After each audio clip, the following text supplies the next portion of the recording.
पैमाने पर भी कोरोना वायरस के बढ़ते खतरात को देखते हुए अमेरिकी सदर डोनाल्ड ट्रंप ने पूरे अमेरिका में इमरजेंसी का ऐलान कर दिया है। ट्रंप ने बाकायदा प्रेस कॉन्फ्रेंस के दौरान जानकारी दी कि इन्फेक्शन से लोगों को बचाने के लिए कई तरह के तारीखी कदम भी उनकी सरकार उठा रही है।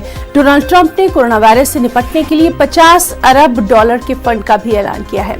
इसके साथ ही उन्होंने अमेरिका के तमाम रियासतों में कोरोना वायरस से निपटने के लिए हंगामी मराकज़ कायम करने की हिदायत जारी कर दी है। I am officially declaring a national emergency. Two very big words. The action I am taking will open up access to up to $50 billion of very important and a large amount of money for states and territories and localities in our shared fight against this disease.